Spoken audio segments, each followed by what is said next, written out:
Halo, Assalamualaikum warahmatullahi wabarakatuh. Perkenalkan, nama saya Farid Taufik dari Sekolah Tinggi Teknologi Bandung, jurusan Teknik Informatika, kelas TIF reguler pagi, kelas A.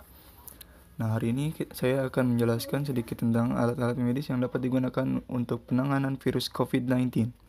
Nah, sebelum itu, apa sih COVID-19 itu? Sedikit menjelaskan bahwa penyakit virus corona atau COVID-19 merupakan virus kematian yang berasal dari Wuhan atau Cina. Virus corona atau Acute Respiratory Syndrome coronavirus 2 atau biasa disebut SARS-CoV-2 adalah virus yang menyerang sistem pernapasan.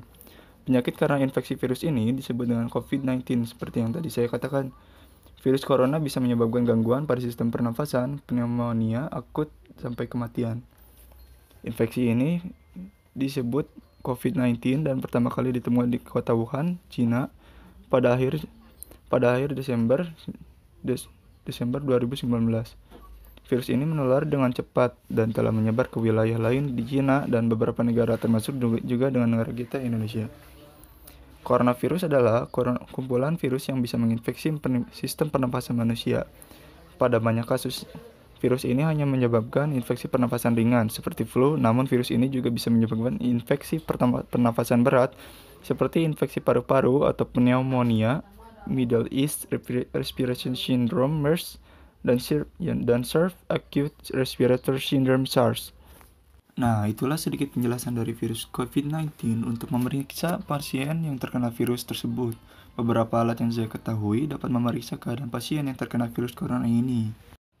Yang pertama, Polymerase Chain Reaction.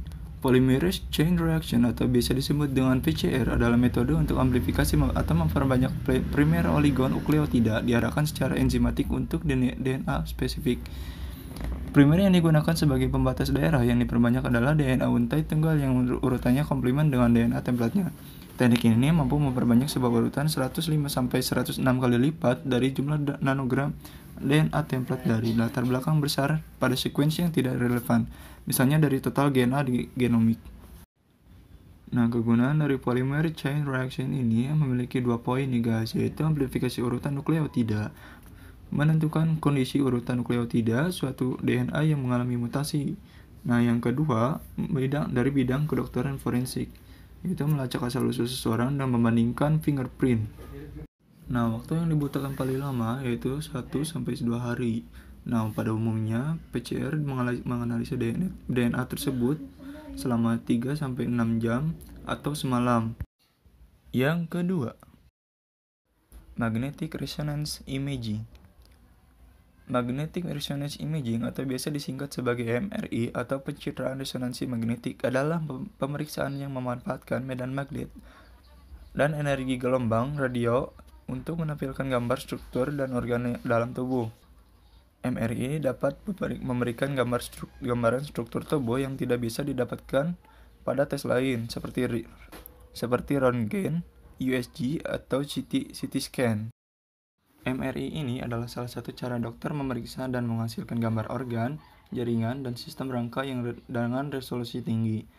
Hal itu nantinya dapat membantu dokter mendiagnosis berbagai masalah seputar kesehatan Anda. Nah, termasuk dari pasien yang terkena virus corona dengan memeriksa pada tenggorokan apakah ada lendir yang tebal yang menyebabkan sistem pernafasan tersumbat. Yang ketiga, termometer.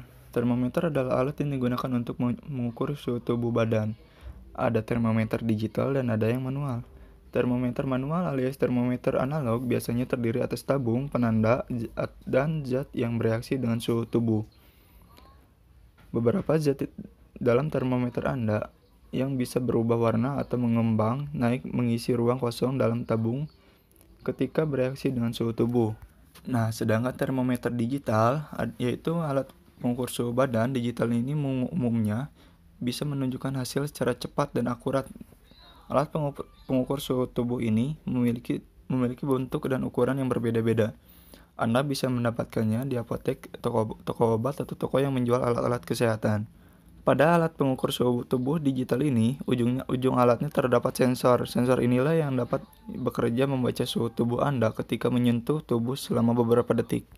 Yang keempat, Robot penyemprot disinfektan. Robot medis yang khusus untuk penanganan pencegahan virus corona ini bertugas untuk membantu manusia dari virus COVID-19 dengan menyemprotkan cairan disinfektan ke berbagai lingkungan seperti jalanan, taman, bahkan menyemprotkan ke manusia untuk pencegahan dari virus ini.